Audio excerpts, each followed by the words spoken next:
Welcome to episode 56 of the Where's Brunch podcast. Hey. Hello. Beans runs in here Beans immediately. knows when we start, he's like, okay, what you got for me? What's good, yo?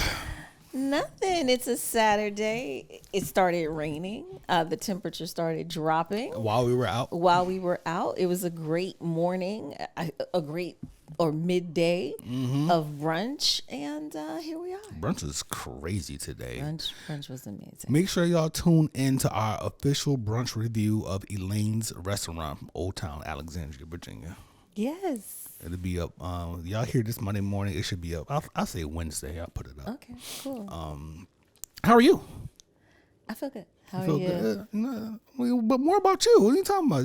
Just it? Does this feel good? I feel good. I feel like it's been a very busy week for me. Yeah. There's been a lot happening on my side, and I'm just learning to balance, learning to breathe, learning to step away, learning to time block. Mm-hmm. Oh yeah, for sure. Only do certain things at certain times, and when I'm done, and keep it moving. I had 2 Zooms this week.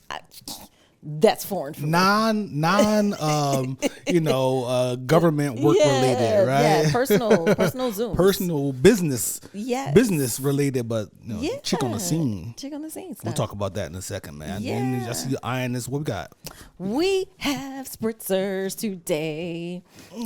I was personally wanting to have some Aperol in the house. Right. And so we stopped and we got some Aperol. We were also out of Saint Germain. And so he's having we keep forgetting the name of it. Shakespeare Spritz. That I learned a hijack from Elaine's today. Yes, that we have hijack from Elaine's, and I'm having myself. The Aperol. Yes, little cheers. There, you know what I'm saying? Little mint, little Saint Germain. Oh yes. You know what I'm saying? A little splash of some bubbly and some club soda on top. There's nothing better than being able to have cocktails at home. Let me just say that. You see, I didn't measure my Saint Germain, right? I don't measure Saint Germain, baby. I just pour it in the glass. I didn't think you needed to measure the Aperol, but we are. Well, you were talking about parts and stuff. We gotta get the right color. That's because I scanned it on the back of the bottle. Yeah. I scanned the QRC code for the recipe on the back of the bottle because it's there. You're a tough crowd, man. I gotta make sure I get it right with you. I love when you make my cocktails, okay? Yeah, but this is a wine cocktail. I gotta make sure it's right. This is a big deal. Like it is. This is a big time brunch cocktail. Yes. And I didn't want to mess it up. And you gotta get that. The bitterness is just right. It's like it's good. Oh, it's good. Oh, it's amazing. Hey, it's amazing. I love it. Thank you, honey. You're the best. Thank you. Appreciate that. To answer your question though, I'm all right. Yeah. I'm doing pretty good. Yeah. Good. I'm rested. You got on new frames? Oh yeah, I got some new frames right now. You know what I'm saying? A little something. I don't know what the nickname. You don't have a nickname for these yet, I haven't. And that's fine. Yeah, it's hard to call these. You know what I'm saying? I gotta think about it. I did say those were Magnum PIs. You did say Magnum because it's a tent. Yeah. I said that those are your Magnum PIs. I give his glasses names, for inspiration. Inspiration. I am not wearing my glasses while we over there. You know what I'm saying? Hanging from chandeliers. You can break my frames. If I want Dr. McKnight's, I want Dr. McKnight's. Okay? No doubt. I appreciate it. This is this has been a busy week for you. Yes. What can you want to tell? You too. Yeah, a little bit. You know what I'm saying? A little bit. But you want to tell people what you got going on? Oh, so right now, we are in the formation phases of me hosting a trip to Tuscany in May of 2025. That means next year, not this year. Hey. Next year. Shout out to that, yo. That's going to be a movie. There's a lot of moving parts that go into being a host, advertising the trip, having Zoom info sessions for the trip, coordinating emails and names and ensuring that everyone gets the information and the follow-up. Yep. Because the future, wrangling people is not an easy task, y'all. And getting folks committed and booked for the trip. Yeah. So we're in the booking phase of the trip to Tuscany, which will be a 1-week vacay for us. Each day will have a theme of a different Italian wine that we'll be tasting and we'll be learning about. We have guided tours through wineries and vineyards and guided tastings. We're going to enjoy some amazing Italian food and embrace Tuscany and the Tuscan countryside. For the listeners, how can they find information on this trip? Oh, well, you can go to my page at Chick on the Scene on Instagram, and I have a highlights tab on my profile that says Tuscany 2025. Okay. If you click on that, you'll see everything about the trip. You'll see me talking about it. You can click on the link if you want to join and be added to the list, and the ladies in Tuscany will then send you an email to confirm, and you'll see all the information about the itinerary. Very dope. And then you just pay your money. You got to pay the money. You got to pay the money you to go. Go without the money. Yes. So we were doing a little research earlier. Yes. You did it really, but I don't know if it was earlier or it was last night, I believe. And you found that not that necessarily the average, but you found some villa prices in Tuscany per night. So your trip, you want to talk about the cost of the trip for the 6 days? Oh, the cost for the trip for 6 days is $3,500 per person. Double occupancy based on per person, and if you want to get a room by yourself, it's an extra $1,000. Add $1,000 to have the room to yourself. 6 days. 7 really. 7 days. Yeah, 6 to 7 days, whatever. Right. Someone travel, right? 1 day is a travel day. Yeah. What were some of the prices you found on daily prices for villas in Tuscany? Oh my gosh, you guys. No, just say you don't have to look up because I remember $1,700. Starting. That was the low end. Per night. Per night. $1,700 depending on how many rooms were in the villa. That didn't include the food. That didn't include tours. That didn't include anything. To as much as $7,000 per night for a 10-room villa. As much as I saw $17,000 to take a whole villa in Tuscany and rent it. So you get your room. It's a deal. You get travel all over Tuscany and Umbria, and you get guides. 2 meals a day. You get 2 meals a day, breakfast and dinner. Transportation, round trip transfers from the airport to Tuscany, which is a 2.5-hour drive. Wine tastings. And listen, like I said yesterday to you, we're gonna get the wine tastings, right? Yes. We're gonna go to the wineries. They're gonna be like, pour this wine. There's gonna be some dusty bottles. I'm calling it. There's gonna be some dusty cellar bottles that's not on the market that we're gonna be trying. I'm calling it. I'm sure it's gonna happen. Yeah, they're gonna be like, oh no, we want to bring this special wine out for this group to try. Yo, just like the movies. Have y'all been lying? Hollywood, have y'all been lying? I'm sure this is how it actually happens, right? Did it happen for you in Lodi? Yeah. Some dusty bottles. Listen, I tasted a 1997. I tasted a 1994. I saw bottles in ages that were almost the same age as me.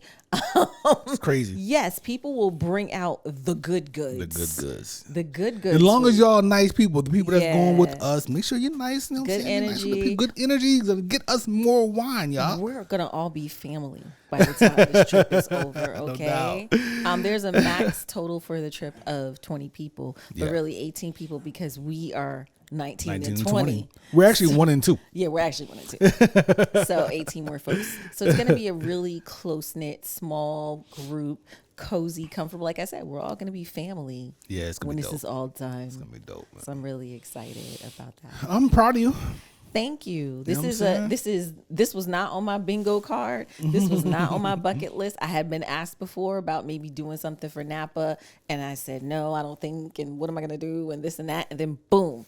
This happens, and here we are. Out of here, yo. And we are all the way in. You know what I'm saying? I'm happy for shout out to you, man. All the folks. Thank you. Let's celebrate my lady. It's a labor of love, and I'm happy. Right. This feels really good. It's a challenge. It's pushing me out of my comfort zone, something I've never done before, and I'm looking forward to bringing us to Tuscany. Hey, my lady taking me on a trip. You know what I'm saying? What you gonna do? What you gonna do? What you gonna do? What you gonna do? Well, you know, as all y'all out there, all our listeners and viewers know, I'm packing up something special. Paying a little bit closer attention. We gotta make sure we bring it back home. Listen. This time, clean up people in Tuscany. I ain't putting nothing in no drawer. It's gonna be right on the bed. I ain't forgetting nothing. Oh my gosh! Leaving it right out. Oh, goodness. So look, this week is real light. Yeah, it is. Right? It's we have a couple of topics that we do might be triggering for some folks, but let's just start. We already started clearly, but let's just go right into the movie we just watched that's brought us to this sofa. Oh my God. No, let me rephrase that. The movie you made me watch. Baby, you needed to watch it with me. You want me to watch that by myself? Yes. Yes. I wanted you to watch that. I tried to bail and it didn't work. You wouldn't let me. Baby, we were sitting right next to each other. What was the name of the movie again? The name of the movie is Mea Culpa on Netflix. Hey, round of applause. Keep going. Oh my gosh. Yo. It's starring Kelly Rowland. I forgot the gentleman's name who's starring It's in Kelly Rowland and a bunch of other niggas. And it is it's a Tyler Perry movie production. It's which typically I would just bail as soon as I see his name shows up. Right? But all I saw was Tyler Perry Studios. Yeah. And I know he has his own studio lot. So I'm like, well, anybody can go into his studios and shoot a movie. So I didn't know that he had a hand in this movie to that degree. They snuck that it you in. told me in the end. They snuck it in and said produced, executive produced, written in. Oh my, talking about triggering. You lucky I didn't see that. I would have bailed. But come on, it was so much better than a typical Tyler Perry movie. There were no bad wigs until the end. Well, yeah, but that was like there wasn't like the downtrodden black man. There wasn't the typical, black man doing the black woman wrong, leaving her, all that kind of stuff. That stuff did not happen in this movie. Okay, but there's Right? So the movie starts off. We're not gonna. This is not a spoiler. There might be some spoilers. Maybe so. Yeah, but, maybe so. Just in case you haven't watched y'all, it. I'm not. It's on Netflix, y'all. I'm not ruining it. It came out on Friday. Okay, so it's by the time you hear this, if you ain't watch it, just fast forward past it. Okay? Don't fast forward. Just turn the volume down. We need our minutes. Okay. We need a viewership. Listen, the numbers guy here. It starts off opening scene. Kelly Rowland and her co-star, I guess. Well, not actually her co-star. One of the other folks that's in the joint, right? And it's her husband that's in the movie. Immediately, I was like, the acting is so bad. You thought the acting was bad? The acting was bad. Yo. Okay, the acting was bad on the family. I 1000% agree with you. Kelly's acting was bad. The husband's acting was bad. You thought Kelly's acting was bad? Yes. Her acting was bad. And listen. I need to watch it again. Listen, Kelly No, you don't. Kelly's not an actress. So shout out to her. I'm not hating on Kelly. We love Kelly Rowland, right? So, we do. Black Girl Magic. Hey man, listen, I'm here to support. I watched the movie. Yeah.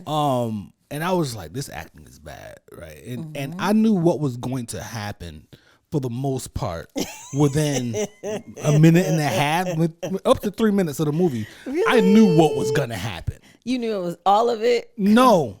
It's a little. They do a little twist. They did. But by the time the twist came, yes, I knew the twist was coming. You knew the twist was coming? Yes. You even called out part of it early on. I did call something out way early. Way early. So we already knew something funky was going on. What you got going on over there? I was just looking to see the man's name that co-stars with her, Trevante Rhodes. Oh, that's the artist dude? Yes. Okay. The one who had his booty out. This thick ass nigga on my TV screen and shit. He had his booty out the whole movie. Mm-hmm. Ladies. Lord have mercy. I'm just watching this nonsense, yo. I'm just saying. The extras. There were scenes in this movie where you know how in the movie people walking around minding they on their cell phone, calling somebody. They're talking to people. People were just standing. The extras wasn't moving. They were standing completely. They were just standing there. Somebody forgot to yell action, or somebody forgot to give them a pace at which they should be moving. The video game froze, and people were just standing. That part was rough. Okay. Like, what is going on here, yo? So Tyler Perry, wow. Tyler Perry, but shout out to him because I will say I have watched several Tyler Perry movies. Yeah. And this has to be the best one he has done. Wow, that's crazy. I don't watch his movies. But I don't watch his movies. You didn't see the one with Idris Elba, Daddy's Girls? I think that was the name of it. Nope. Okay, that one. The Shamar Moore one where he had that horrible wig on. Nope. I've never watched an entire Tyler Perry movie. Okay. I've watched, I have today. I might have watched another. I don't know, but I stopped watching his movies. Yeah. Just seeing the I just didn't like the nature of it. This is like trash. There were scenes in this movie that I had issues with. There were things that happened in this movie that I had some serious issues with. Okay, the male star, Mr. Trevante, was a bit of a egotistical womanizer, even though he said he wasn't. And there was this first of all, there was crazy sexual energy between the two of them from the jump. From the absolute jump. From the jump. So I said, oh yeah, he's going to shaboink her or he's going to kill her. I did say that. No, you said, is he going to kill her? I said, no, they're going to be fucking. Okay. So that's how that went. That's how that went. That's how that went. I said he's going to shaboink her or he's going to kill her. So either way, so he's the one who's on trial for murder or something, and she's deciding whether or not to take his case, and there's all these things about his history and going back and the women that he's dealt with and his not questionable background, but his sexually aggressive background. Yeah. So the tension is building. They get to the point where they about to, whatever. And he was having sex with somebody else before. And then he got her out and they went on a motorcycle ride and came back. And then they had sex. And I was like, wait a minute. Him and Kelly. Wait a minute. He washed his wanker. Hey, Kelly was down for that. It's a dirty wanker. Some of that freak. I was like, ooh, and nobody used no condoms or nothing. I was like, she gonna have bacterial vaginal. Why that girl gotta be? Why the other girl gotta be dirty like that? It's him.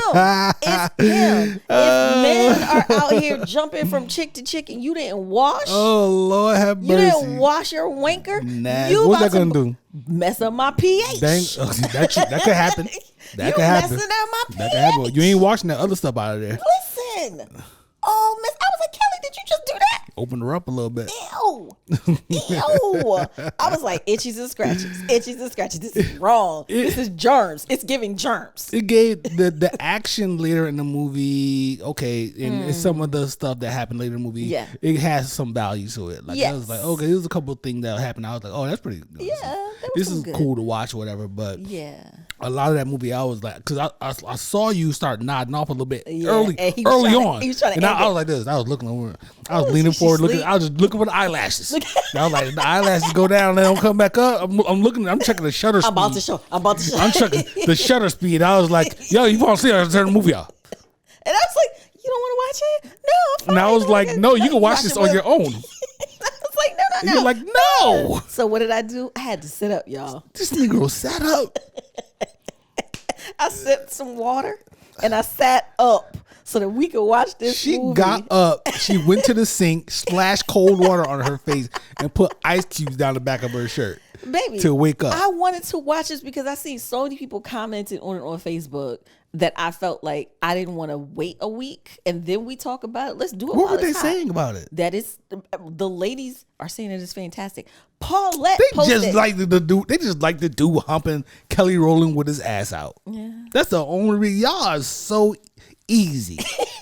We don't get a lot of it. We don't get a lot of that on TV. We used to get a lot of it with Power. Shout out to Amari Hardwick because Ghost Booty used to always be out. Ghost was always having sex. Ghost sex, the Power sex scenes were so unnecessary. They were there for us. It would be like, I can't believe you killed those 3 children earlier today. And then 2 seconds later, they having sex. And I'm like, this wasn't needed. This was hilarious, yo. This movie was hilarious. Me, I was like, yo, yeah, we are so. Forget my spoiler alert warning because I'm saying this shit. So Kelly's at the house later on, right? Kelly is in Dominican Republic. She sees something, she reports it back. They convince her to come back. The people who have been hating her the entire movie, she packs up, goes back real quick, right?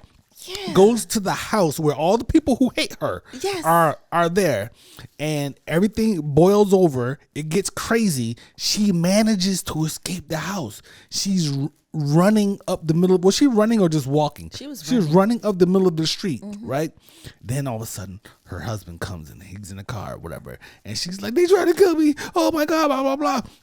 He's like, get in the car. Okay, I'll call 911, right? He's driving back towards the house. The nigga was driving for like 6 miles. And I was like, how long was Kelly running? It wasn't even a minute. And you said, that's a Tyler Perry. That's a Tyler Perry movie. That's Tyler Perry stuff right there, yo. That's Tyler Perry special. Because I be seeing clips on YouTube and stuff or Instagram where a person have on one wig at one part of the movie, and then the next scene there'd be a whole different wig or turn around. Shirt be turned around to the back. Yo, man, Tyler Perry, wow, yeah. Shout out to the hustle. Shout out to the hustle, man. Hey. He's doing something that we were unable to do. He has a whole freaking studio. Mm-hmm. There's no hate. There's no hate for that. Yeah, yo. That is amazing. He's crushing it. He's crushing. He has a studio where we can make films, make our own films. Yeah. You don't have to worry about, all the foolishness. Yeah. And he was about to expand. I saw news this week. He was working on an expansion and saw some AI stuff that came out recently. That said the jobs. And held off, said, whoa.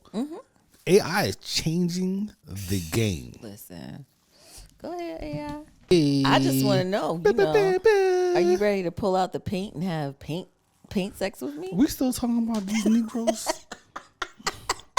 This is not gonna make the cut. These niggas, man. It's so unrealistic. It's so ridiculous, yo. Okay. You know that scene. Damn, I had a comparison with what that scene. Oh, you know what that scene is? What I thought about when we was watching it? What? That scene is the equivalent, is the movie version of black restaurants putting too much sauce on every fucking thing. Wait a minute. Too much sauce? You know how those black restaurants be like drizzle that they put everything on everything that nobody. I asked for it on the side. I don't even want it. French toast, waffles, pancakes, everything got fucking sauce all over it on top. That was that sex scene. I was like, why are we doing this? Nigga, nobody. People don't even have sex like that. Yeah, maybe. Come on, man. Knock it off, son. Oh, well, apparently last weekend we were in the dark on some things that were happening on the TikToks. Oh, what happened on TikTok? A young lady by the name of Risa Tisa. Okay. Started her monologues, I guess you could call them, of who the fuck did I marry? Oh, yeah, this has been all over the place. It's been all over the place. Some people canceled weekend plans so they could sit and watch all 50 parts that she uploaded. How far did you get? I got to number 21, I believe. And I was just like, Lord. Now, I know you said you wanted to watch so we can kind of talk about it on the show. Mm-hmm. Was it labor intensive or was it really captivating? Like, was it really good? It was captivating. You're like listening to her explain how she was done wrong by this man, how he was lying to her. She was basically married to a pathological liar, and she was just unpacking how it all happened to her and how stupid she felt about it. She talked about the red flags that she ignored because, and she's very transparent about this. So she was very transparent in these, she's on her phone, like in selfie mode, and she's doing these talks, and they're about 10 minutes each. I think that's the maximum that TikTok allows. And she explains very early, she's very transparent about the fact that She wanted to be married. She wanted a partner. She felt like it was her turn. And she thought that this gentleman was the person. Maybe not that God sent him to her, but when they met, they met off of Facebook dating, I think it was, or Hinge, but they also matched on Facebook or whatever. When they went on their first date, her tire blew out. He came to where she was when she was on her way to the date. He paid for the new tire. First, he changed the tire and put on the donut. The donut. And then he said, "You're going to need to get this taken care of. Let's go get you a tire." Got the tire. Did all those things that, a woman who's been single, who hasn't been in a relationship in a few years, would really welcome. Like, oh, it was the damsel in distress. Perfect, stars in line for that, right? Right. They go on this date. They talk the whole time. They're holding hands. It's feeling like, this is the thing. This is real. Everything is lining up. They talked about intentions that they both were dating because they wanted to get married. He wanted to get married. She wanted to get married. He told her that he was a VP. He had just moved to Atlanta, and he was a VP at a condiments company that he had just moved here, and he's working at this company. He was originally out in California, but that he got a divorce because he caught his wife cheating on him. And that's why he decided to come back to the East Coast, because he has relatives also on this side in Augusta and other places. He was originally born in Philly, but during high school he moved to Georgia. And this is his story. This is his story. He talks about other siblings, all these things. And she goes on to explain all of the ways and the different things that he did to continue to just lie about everything. Like, he told her family, well, first of all, let me pause. When they met, it was right before the pandemic and the world was about to shut down. They talked for weeks before Georgia had decided that they were shutting down the state and everybody was going to have to quarantine. They, because they feel like they're connected and all this stuff, are talking to each other about where we going to quarantine together. Hey, together? Together. So he was only living in a studio apartment. She's in a 3-bedroom townhouse. Bro was on the come up, okay? Ooh, she's trying to get a Netflix deal. I mean, at this point, give the girl a show. When he going out with his 25-part rebuttal. Right? So in the end, they decide that it's better for him to move in with her. And they quarantine together. Now, she's feeling a ways because she was brought up in a Christian household. Oh, shoot. And so living with a man in fornicating. sin and fornicating and all these things. Having sex with paint and stuff. Sex with paint. And she was, feeling away or whatever. And she, eventually they end up engaged. She ends up getting pregnant. She miscarries because she's stressed. They go through this thing. He tells her that he's been approved for a house for $750,000. He shows her the Chase loan paperwork on the letterhead. He goes through this thing about trying to get a house with, they were first using one realtor, then all of a sudden they're using his friend who's a realtor. The house falls through. They go for another house because she had a time zone because she was pregnant. She wanted to with be his child. Yes, with his child. She got pregnant while COVID baby. COVID babies was popping up everywhere. Everybody, you boinking every day. You ain't got nothing else to do. Right. So that's crazy. So she miscarried eventually. Oh wow. She lost it and he didn't come with her. They had to do a D&C to take the rest of it out because it didn't all pass on its own, and she had a traumatic thing. He didn't come. One of her friends had to take her because he said he had a meeting with the CEO and he couldn't miss it, and she said he would leave every day at 6:15 and come home at 3:30, and she didn't understand because he never wore suits. And come to find out what? Well, he wasn't going to work. He was a forklift driver. He's a forklift driver. Yeah. Damn. Hey, shout out to the there's nothing wrong with that. You know what I'm saying? And it's she cool. said, but he was he was paying all the bills. He paid all of the house bills. He paid everything. And things were actually getting paid. And things were paid, and there were no issues. He was telling her family that he was going to buy her a car, and then that never happened. The house thing fell through. So y'all go out there and watch, Yeah, or it's listen crazy. to watch and listen whatever you want to do. Right? We're gonna run down the whole And she thing. just goes down. She finds out later he lied about his grandmother dying during COVID. She Right. was already dead years before. Right. He lied about his ex-wife. He, I guess, had multiple ex-wives, and she finds out about them and connects with them, and they tell her, run. He's a pathological liar. So what? So what are the lessons? Like, what is she? What's the lessons, or maybe that you got out of this? Red flags, pay attention. And unfortunately, women feel like they must have a partner in order to feel validated in society. And she felt like it was her turn to finally have that happily ever after. And she was willing to accept it from somebody who might have been a little shady, but she was willing to look the other way because he was doing X, Y, and Z. But not, and she wouldn't do, she knew things weren't sitting well or didn't sound right. She wasn't going the extra steps. Some things she did investigate and find out and catch him in lies. And other things she just kind of looked away because he was paying all the bills. And do you think that a lot of women, and let's just say black women, do you think a lot of black women have this train of thought that, oh, I have to go out here and find someone in order to be validated in society? Or do you think, just like any other human being, that they get lonely and want companionship?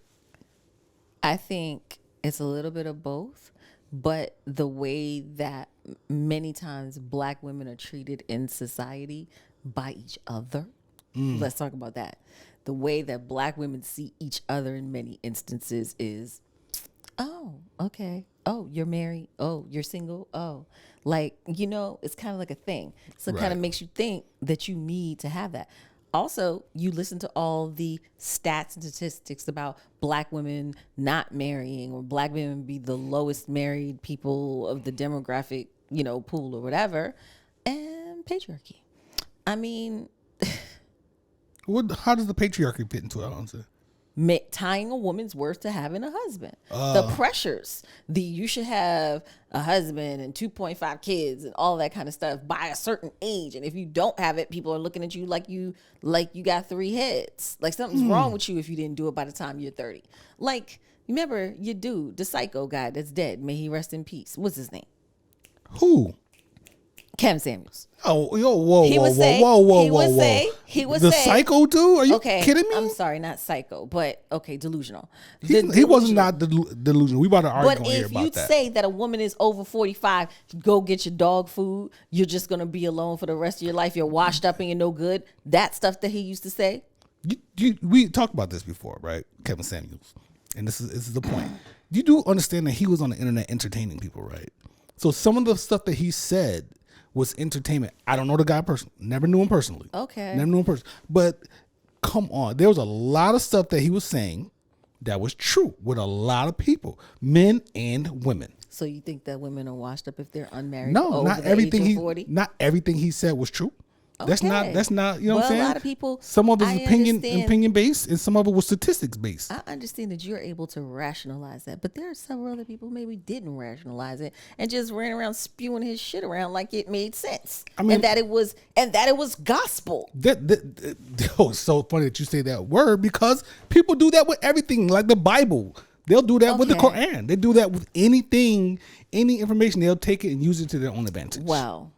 He did that a lot with us, black women. He wasn't anywhere near as bad as all these people out here on the internet now talking about their level of expertise when it comes to relationships and with each other. Okay. It's crazy out here. It is. But anyway, yes. I digress. You digress. Yes. So, I do think there's a pressure. There's a pressure of looking at yourself like, oh my gosh, what's wrong with me? Because there's a little voice that's nagging. If you've been trying to meet someone, or you're trying to couple with someone, you want to settle down and you want a life partner, you want a life mate, you don't want to do this alone. there are women who feel like they don't want to do this alone. Do you think that men feel that way sometimes? Probably, and we don't really, it's not articulated as loudly as maybe women are. But I think that after a certain age, when they get up in the 50s and they still single and stuff, then they start to articulate that they ready to settle down now. Yeah, I mean, men are men, women are women. Yeah. Right? So, yeah, I mean, we're all out here seeking companionship. Not you and I, because we have it. Yeah. But you know what I'm saying, as a society or whatever, or as a culture or whatever you want to, however you want to look at it. I think humankind on a large scale are seeking companionship in one way or another. And through that process, there's going to be trials and tribulations. Always. Right? And you're going to run it. So as I've stated before to you, and I might have said it on the show, for all of us, most of us, the vast majority of us, most of our relationships, romantic relationships, are failed relationships. This is true. You know what I'm saying? You had your first girlfriend or boyfriend when you're however many years old, and then however many boyfriends or girlfriends and engagements and marriages you've had, and this last one you hope is the one that you know what I'm saying? You're happy, and this is the one you can ride into the sunset with. So there's going to be a lot of failed relationships out there. It's when you stop trying, or it's when you put this blanket thing on an entire demographic that, that's when maybe you should speak to someone and get some help, because it's not like all women are like this, or all men are like that, or all black men like this, or all black women like that. Okay, I got you. You know what I mean? As I listened to it, because she did reveal that she was working for Georgia State Police. Yeah. She was not a law enforcement officer, but she was like a civilian with the police force or what have you. I kept thinking, like, at no point did she ever run his numbers or run his info. Run his numbers. Or no point did you ever have a friend who could run his numbers and run his info to see, is he lying? Love will make you colorblind. You won't see that red flag. You understand what I'm saying? You make some bad decisions. You see, when you go hindsight, you look back, you're like, dang, all these flags were there. But at the time, you don't necessarily see those, or they don't even manifest themselves as red flags. They might just look like a fault. Hindsight's 2020. Faults, so red flag is one thing, a fault is another. We all have faults. And she explained how she would explain away certain things. Yeah. And she even questioned herself, are you just so jaded because you're not used to having a man do for you that you're questioning X, Y, and Z, which is really unfortunate. And it's unfortunate. And it was during COVID. So we were all locked down and all this crazy shit. So she's isolated with this dude. I just wish that she would have had that friend that been like, girl, let me do my thing. Like, we all got that one friend who's going to run the numbers for you. She's going to do the search. Baby, you that one friend? Anyway. I can neither confirm nor deny that my friends come to me to... Yeah, that's wild, man. So it's going viral. Everybody's talking about it, I guess. She's got like 4.3 million followers now. Her viewership number, she's averaging like millions of views. So does she seem scorned or just hurt? No. Or she just sharing her story? She's just sharing her story because she hopes to stop another woman from going through. It might have been therapeutic for her too. She did. Because she's sitting there on the phone, you said, in the car?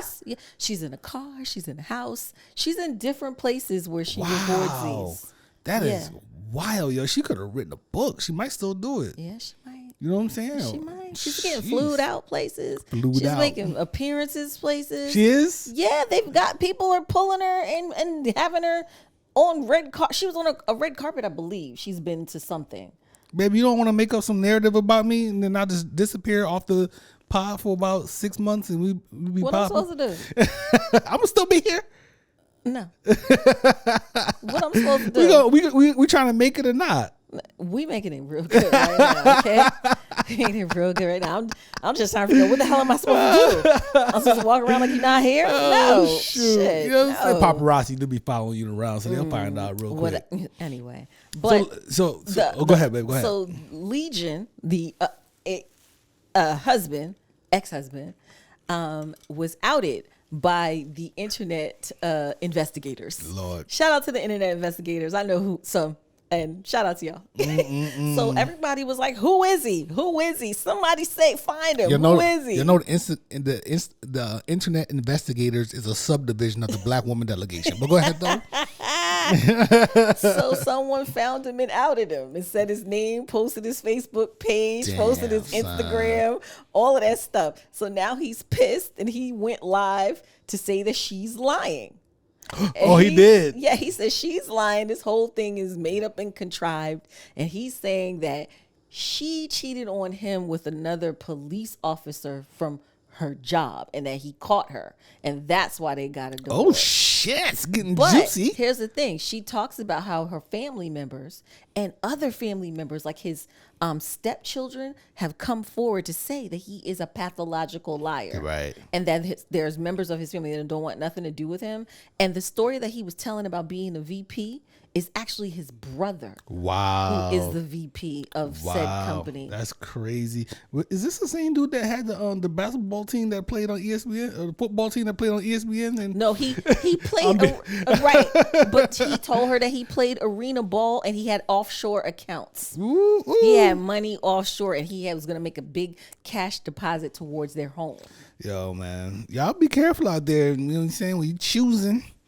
You gotta be careful. Find your good girlfriends who gonna run the numbers. Look. There's no shame in being a person who expects the best out of people, and you trust people, and you expect people to tell the truth. That's how you should be. Right. We shouldn't have to walk around here being on edge or walking on eggshells, thinking that someone's trying to deceive us. Right. You know what I'm saying? So I've always been a person that will give you trust up front and let you lose it. If you're gonna lose it, you're gonna lose it, and then otherwise, But then at the same time, I don't be trusting no. I don't understand how it can be both at the same time. I guess, if you get close to me and, I'm saying, I feel like I want to have you in my circle, then I'll give you my trust and whatnot. Yeah. But strangers and stuff, I don't trust anybody. Like anybody trying to give me something, I don't trust you. So, you got to be careful out there not to lose yourself and your faith in humanity. But it's okay to be open and willing to love. And to have your heart open for love. It is. To receive it, you just got to use some discernment and run the numbers to make sure that you know that the person isn't lying and don't have a record and all those things. No record. Might have had a bad night. You never know. You know what I'm saying? Vegas or something. So I want to read a statistic, right? And this is the context of this statistic is how the internet. We see things on the internet and we see things that say, black men are like this, or men are like that, or black women always do this, or women always do that, right? Boom, boom, boom. These people, all these experts, spewing all this information from every direction about what people are doing and not doing, right? An average person meets 80,000 people in a lifetime. 80,000. That's just 0.00102% of the world population. You never meet the remaining 99.999% of the population, and we just generalize human behavior and nature based on the 0.001% people you meet. Wow. Just put that in perspective, y'all. The average person meets, and this is based on you meeting 3 people a day. Wow. Which most of us don't do. We're not doing that. Because we stay in the house and we don't want to talk to nobody. We're around people that we know. Yeah. We're around people we know. Yeah, that's it. So you have to meet 3 people a day. So an average person meets 80,000 people in a lifetime. 0.00102% Yikes. of the world population. Don't sit here and tell me what black men do because you decided to lay down with a nigga who was a piece of shit. Don't tell me what black men do. Don't tell me that black men don't want a strong black woman or a successful black woman when you're hanging around bums. You have to at some point. Small percentage. You have to at some point, and I preach this all the time on the show. At some point, you have to look at yourself when you continuously go through the same thing over and over and over, no matter what environment you're in. All right. Because you are attracting whatever it is that you continue to go through. So we're speaking on the laws of attraction right now? That's this. Some people may not believe in that. And I get it. You don't have to believe what I believe. But you have to look in the mirror at some point.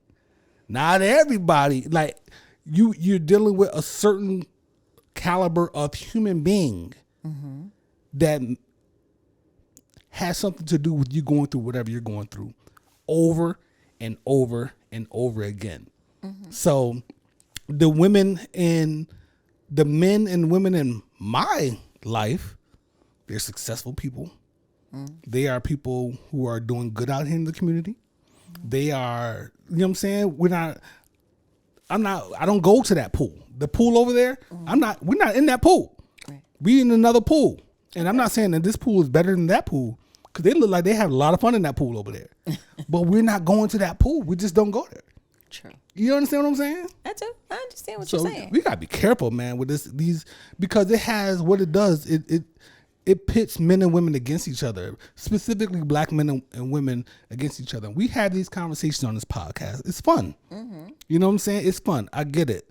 But we have to, you and I, we take a responsible road, I think, on this show, as opposed to a lot of other platforms who just spit out the bullshit. Okay. You know what I mean? Yeah.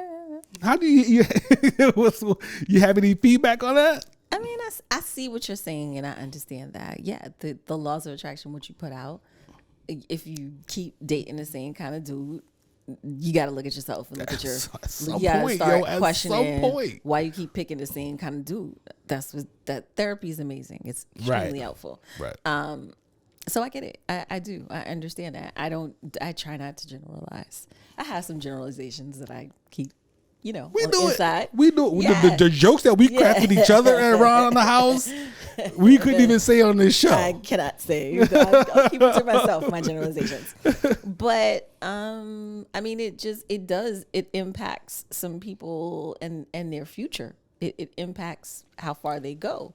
It impacts, you could date one person who takes you off your path completely, changes your life for what it was supposed to be, and brings you down like 72 levels to the ground, and your life just it's not over, but you're gonna have to start all over again because you decided to go with this other route with this person who wasn't a good fit. And that's a great point. You know what I'm saying?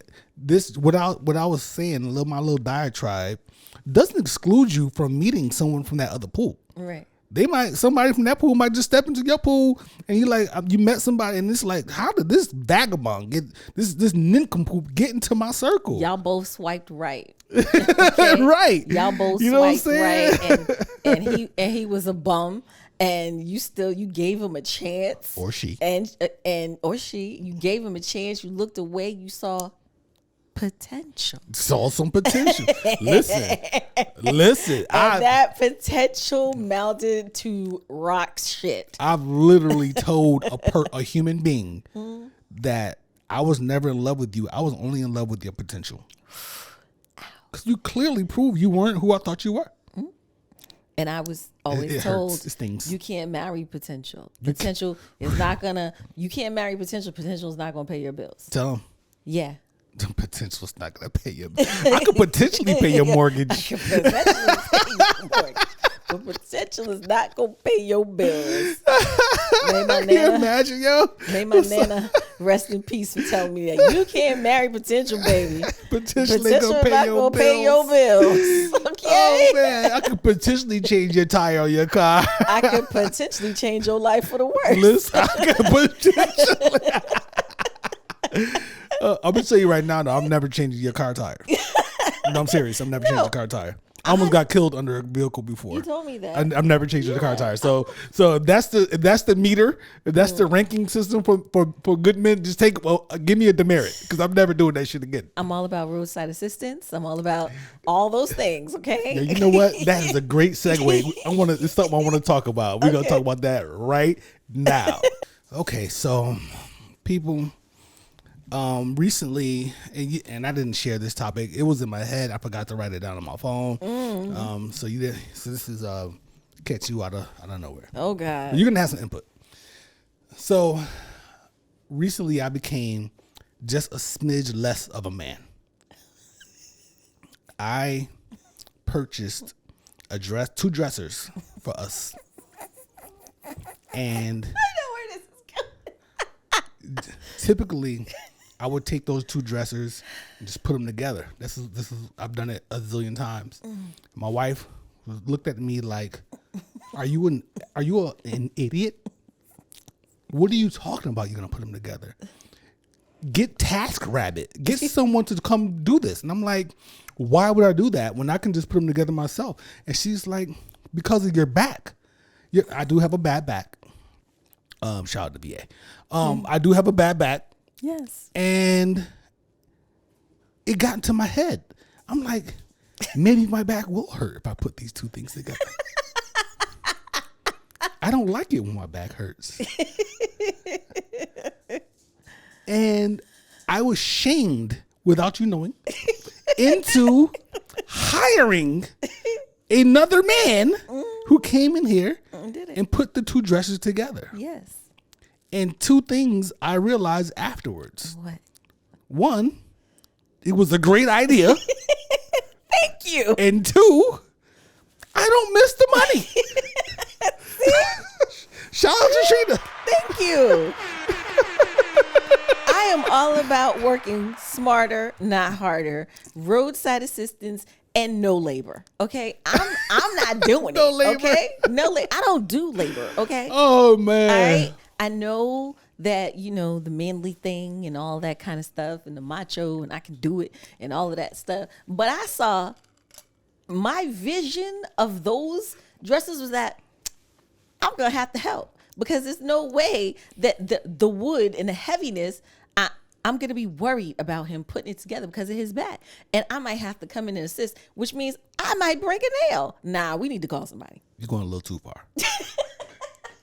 I'm just saying. You took it a little too far. I'm just saying. There's no way. I'm not breaking my nails. Only way I would need your help. I would ask for your help is like a balancing thing or something. Right. So Exactly. Hold this up while I do this. While I do that. But that's really that really has maybe happened once or something. I know, but I saw the weightedness of it all, and I was just like, no, hire somebody. We ain't gotta do that stuff. What we gotta do that for? I could have done it, but instead of doing that, we went to the movies. Yes, we did. We had a great time. And we came home and we chilled while he put the stuff together. I was here while he put the stuff. I was like, at least I had to go into the other room.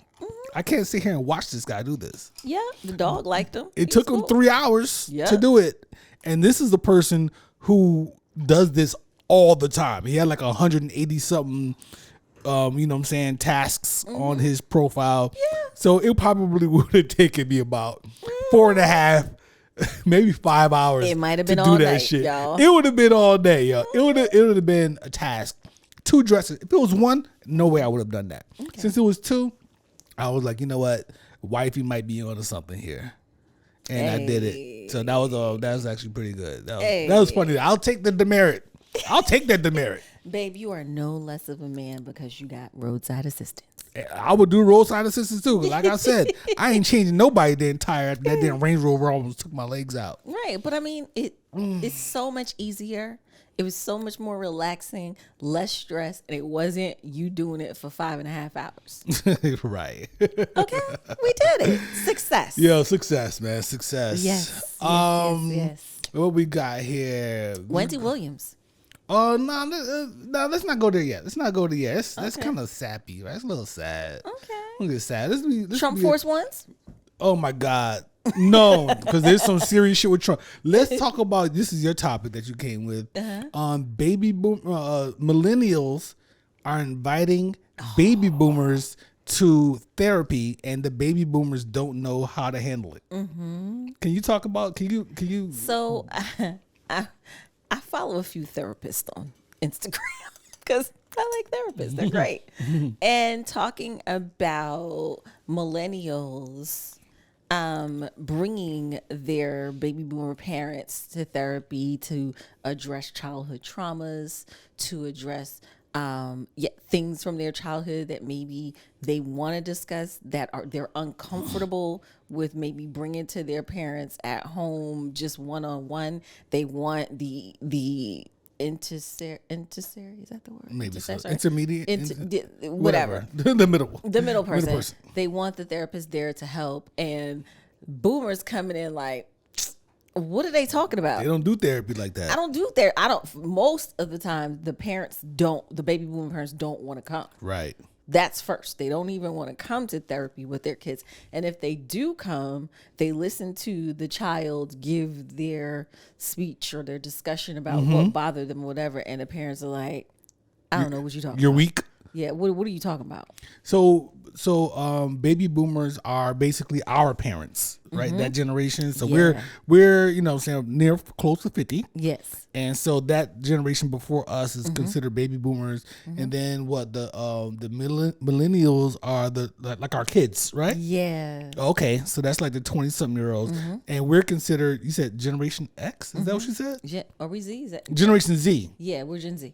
Gen Z is our, and the right? point. Or are we Gen X? I don't know. Whatever. Generation something. Yeah. Right. So don't worry about it, baby. It's all good. It's okay. Oh, you want to find it? Yes, I do. All right. Okay. Gen X years. 1965. We are Gen X. 1965 to 1980. Okay. Boom. So we're Gen X. And the point that I came up when you brought this topic, which is a very good topic, I think, is that we're in between. We are. We're in between. We share ideologies with both. Yeah. We share music with both. Yeah. We have some of the ways from the baby boomer generation because they taught us, and now we're sharing ways with the millennials because they are kids. They're our kids, and they're right on a lot of stuff. Like they're open up to therapy and you know what I'm saying, all these different things like the toxic masculinity from the baby boomers has dissipated greatly down to the millennials. They're not having it. They're not having it. And we still have a little bit of it there, but we're like, I gotta tune that back. Yeah, you know what I mean? Reel it in. So it's an interesting thing being this Generation Z. You said Z, right? Generation Z, whatever. No, we're Gen X, baby. Gen X, whatever it is. You know what I'm saying? 1965 to 1980. All right, yeah. So it's an interesting thing, I think, being in between those two generations. It is, because remember, we were here when there was no internet. Yes. We were here when there were no cell phones. Yes. We were here. We had to learn as it was introduced to mainstream. We were the crash test dummies and made many instances. Remember AOL dial-up? Yeah. We were the crash test dummies for a lot of the stuff that's happened. And yes, we, in our big age, as they tell us, we go to therapy.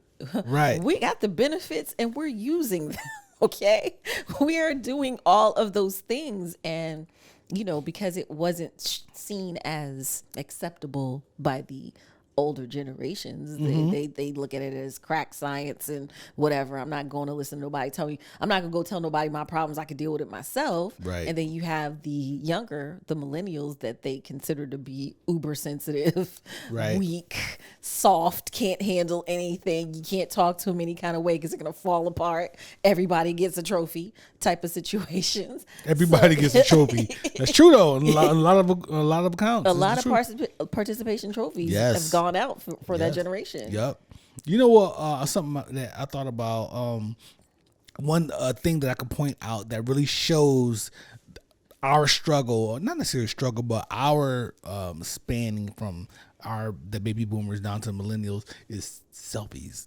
Remember when selfies and like recording yourself talking in the streets was like a weird thing? Hell yeah. It felt weird doing that. Yes. Like I felt like an idiot during doing this. Too. And now, look, listen, and they be out there. The millennials be out there doing TikTok dances and shit.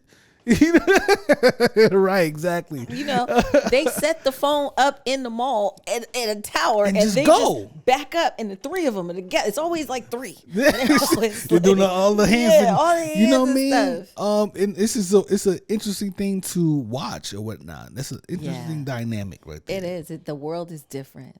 Oh, for sure. The world is different, and For like sure. I said, we were here when the internet first started. Yeah. There was no. Al Gore's internet first started. We were the ones. I remember being in college at Howard and having to go to the library to log in to my howard.edu account because I didn't know there was no other way for me to get. No other way, yo. Yeah. No other way. That's wild, man. All right, so let's go to whatever you want to go to. What do you want to talk about next? Oh, the Roots picnic. It's a light topic. It's quick. Yeah, there's a lot of people on it. Yes, there's a lot of people. Jill. But I wanted to all the usuals, right? Yeah, all the usuals. All the rootsy people. All the rootsy. Jill, is Erica coming? I don't know. Hold on. Let me see. Bilal, I think I saw his name. Hold on, baby. Hold on. We don't have to do all that. Okay. Let me see real quick. I did download. All right, so. But I wanted to get your opinion on something. Jill Scott, Nas, Victoria Monet, Fantasia, Amy Reed, Method Man, Redman, Black Thought, Babyface. Wait. What was your record scratch? Babyface. They got Babyface on here. Wale, Robert Glasper, all those. They got Cameron on here. Wallow and Gilly gonna be there, probably talking shit or whatever. But one thing that Andre 3000 gonna be there with the flute. Something that has been pointed out, and that the interwebs, seem to be in an uproar about. Sexy Red is invited to at the Roots picnic performing. That's for the young people. Yeah. So how do you feel? I don't really care because I just don't. But when you think about the Roots, you think about Eric. You see the people you started naming: Erica, Jill, the Neo. You know what I'm saying? The Most Defs, the Yasin Bey, the Talibs and stuff like that. Yeah. And then Sexy Red and Gunna is on there too. Does that say anything to you at all, or what? It says that we are aging the Roots picnic. The average age of the Roots picnic is like 45 to 48 years old. So to reach the younger demographics, you got to get a younger kids the ratchet shit. And it don't get no more ratchet than Sexy Red. Damn. That's a great point. Hands on your knees. Yeah. The lady who did the remix. I mean, it'll be interesting. I don't really see her. There's a demographic for that. So I'm not her demographic. So they need to go. So the Roots picnic they're purposely doing that because they know that they need to go younger with their audience for longevity purposes. Because at some point we're aging out and we ain't going no more. Shit, I'm like, whew, what time Jill gonna be on? Listen, what time we gonna be there? Because I'm not trying to be there all day. My boy Joe sent me he put something in the group chat talking about some dance hall soca show. Joe know I'm not going to a soca show as much as I love it. And hey, who's in for this? And this shit said doors at 9 p.m. I was like, what? 9 p.m. I am putting my hair up in a bun. I am putting on the comfy clothes. Right. We in, okay? I'm not going nowhere. And the 9 p.m. hour is kind of like the deciding hour. We can be sleeping. We'll be having sex. What's going to be happening tonight? Yeah. you start determining things around 9 p.m. It's like, listen, if something don't happen within the next hour, we going to sleep. I'm pulling out my CPAP. And I'm going to get that good air going. Shit. Yeah. Like, seriously, 9 o'clock? What am I doing? I'm not going anywhere. What? That party better have started at 7:30. Okay? Right. Listen. So I can get my 2 hours in and go home. Straight up, I'm out. I'm out. Shoot. Yeah, shout out to Joe, man. You know what I'm saying? That guy, it's different. That Trini blood is different, man. It's different. I'm not there. I'm not there. I'm old. Nah, I'm old, brother. I ain't with it. Let's see. Okay, where you want to go? We want to go to some sappy stuff now. Wendy Williams. So tonight, actually airing on Lifetime, there have been a few snippets released on Where is Wendy Williams.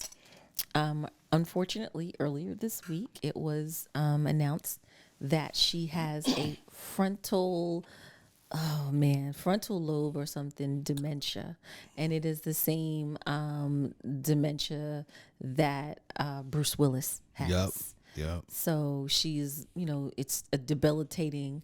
Oftentimes, speech is lost, cognitive abilities are lost. And this show today that they're gonna air, I think it's 2 parts. It's like a kind of documentary thing where they're filming what's happening with her right now. Family members, like her niece, trying to get the vultures away from her. They're talking about her conservatorship because Wendy does have money. The money is just locked up because so many people were stealing from her. So many people were all of a sudden assistants or all of a sudden consultants and all these kinds of things, and they were dripping her dry. I thought it was fantastic that judge did that, and that ex-husband had to go and get a job because he was getting these spousal support checks for him and his baby mama. Just to throw it out there, it's primary progressive aphasia and frontotemporal dementia. Frontotemporal dementia.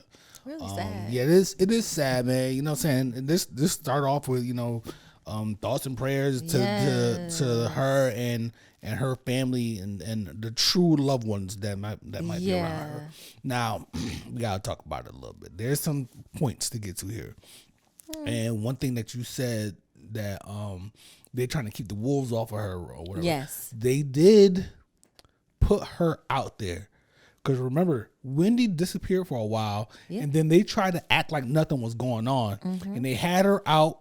She looked frightened. She looked like shit. Bewildered. She looked completely bewildered. And I remember saying, yo, something's not right with her. Why do they have her out there? It's like they were parading her out to try to keep the money coming. Yep. And that's what, and you know what I'm saying? So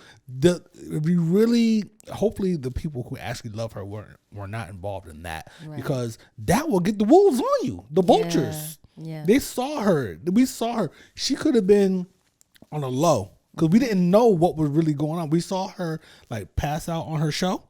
Correct. Right. And then she was just gone for a while. And then she shows back up and I'm like, yo, she shouldn't be out there, yo. Yeah, she shouldn't. They had her out there. It's unfortunate. Yeah, so the series airs on Lifetime tonight, and I am very interested. The snippets that I've seen are very interesting. She has apparently a very close relationship with Black China. Yeah. And also her niece, who is her goddaughter, who is very much in her life and very vocal about sending the fake ass people away. Right. Like, I don't know you. Who are you? Why are you here?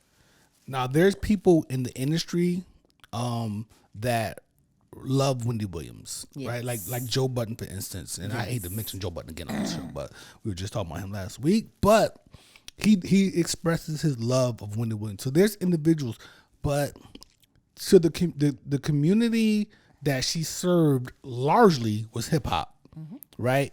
And hip hop is pretty quiet about Wendy Williams right now. And what I'm saying is, she had the brand of entertainment that she partaked in back in the day. The gossip, but venomous. Yes, shot gossip. Venomous, yo. Like really pulling out personal information, putting it out there.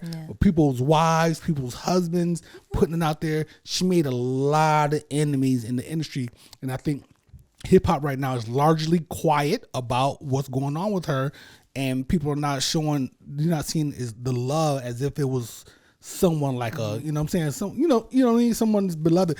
It's just a point that I wanted to make, and I'm not saying it's justified or not. I'm not saying that she's not like getting what she deserves. I don't necessarily believe that, or you know what I'm saying. I'm not saying that at all. However, it is something that I noticed, and I think that there's a reason for it. Yeah, I mean, it's funny because certain things she said about certain people were kind of true when she was talking about. Of course, there were some truths. The stuff she was saying about Puffy and stuff was spot on. Of course, there's some truths. Yes. And I guess silence is better than speaking ill of her and saying she deserves it and karma. Also, nobody should wish that on any person. If it was your family member, you wouldn't want that to happen. So wishing that on her is bad juju for you. Or saying good for her is, Yeah, I wouldn't go that far as saying that. I don't know her personally, so I'm not wishing or saying she deserves anything that she's going through right now. It just is what it is. It's just, you know what I'm saying?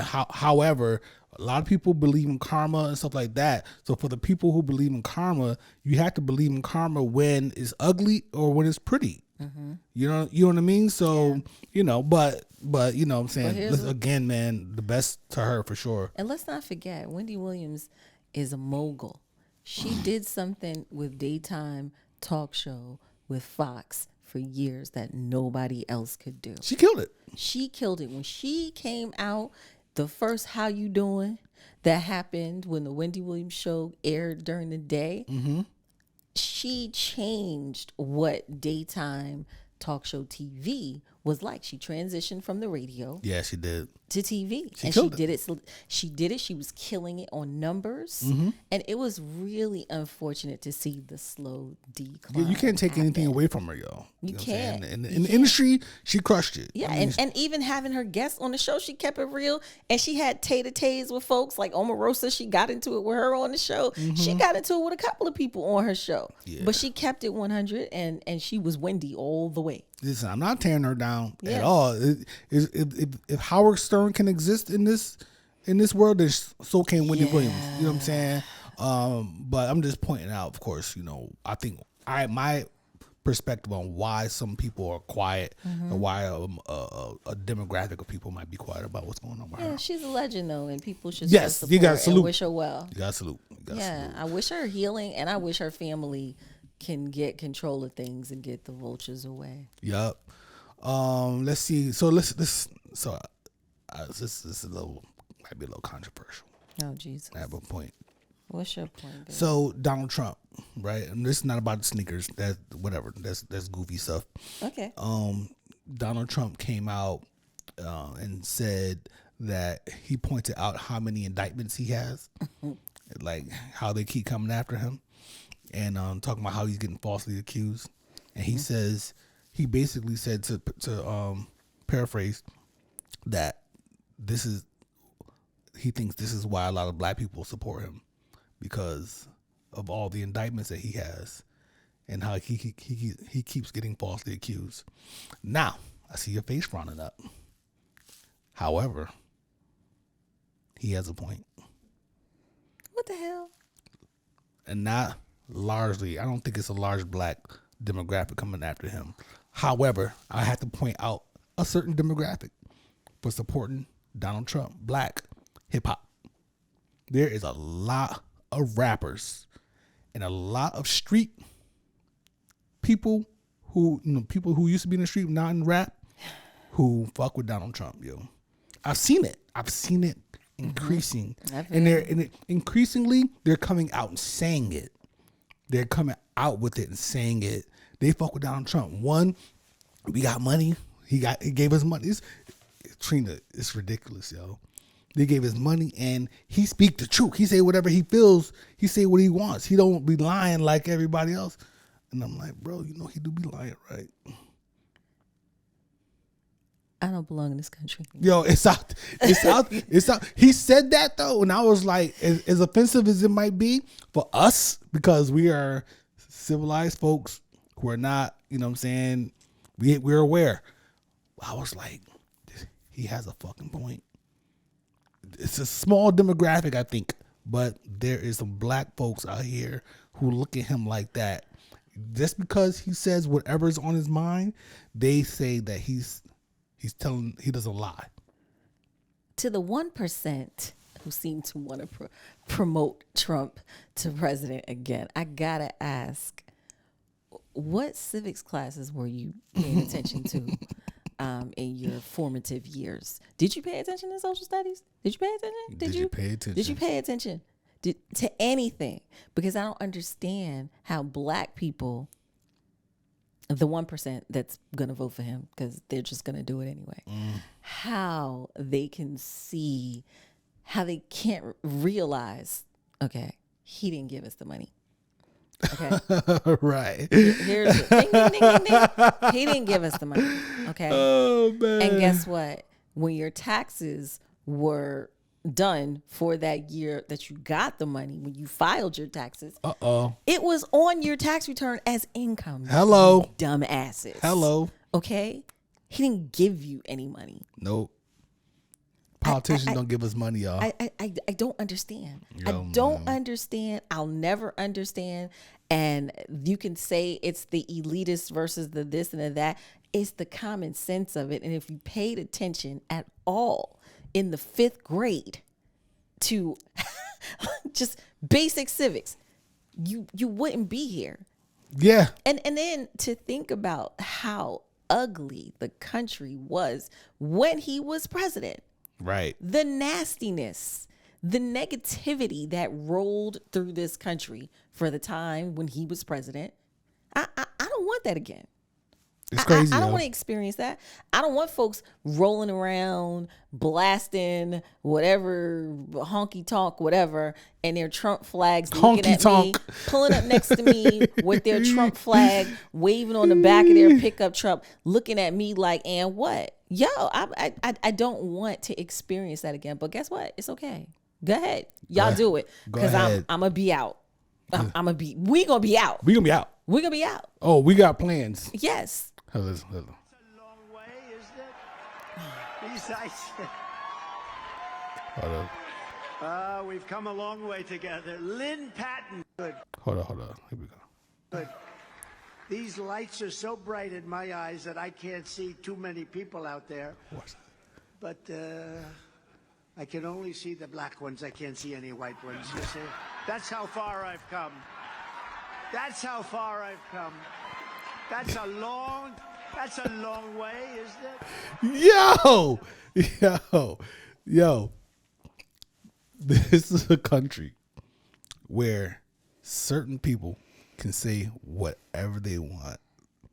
Don't talk about us being divisive when that type of shit is out there and people are laughing and joke and thinking it's a joke and it's acceptable. That shit is not funny. It's crazy. It's not acceptable. Please don't talk about, oh, we're colorblind. America is not a racist place. When shit like that by a former president is being said. I'd be a future president. Yeah, you want to talk about what we watching? Yes. We're the Where's Brunch podcast, as you can see. And here's what we're watching on TV. Excuse me, partner. Can you keep that shit down? You see me watching TV. Hey. Hello. Yay. Yo, so this is a special one, man, for sure. Yeah. We watched the Vince Staples show on Netflix. 5 quick episodes, about 20, 25 minutes a piece. Yeah. Basically, Vince Staples, if you don't know who he is a rapper and now actor. We saw him on Abbott Elementary as a romantic interest of the lead teacher. Remember, he was her boyfriend's friend. That's right. Yeah. She kissed him. That's the one that she kissed. Yeah, they went out to dinner and everything. Remember? Oh my gosh. And then they broke up and he was like, it's cool. All right. And yeah. You didn't realize that, I didn't realize that was him. Oh, yeah. Ben Staples, very talented, very, very, very, very intelligent brother. And his show, he had 5 episodes on Netflix. I loved it. I love Ben Staples already. I thought his last album should have been album of the year for that year that it came out. But, I digress. It's not a hip hop.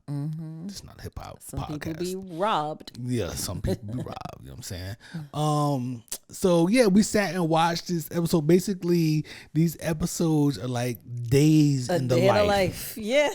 A day in the life of. And it was crazy. It really was. It was really well written. It was the acting was great.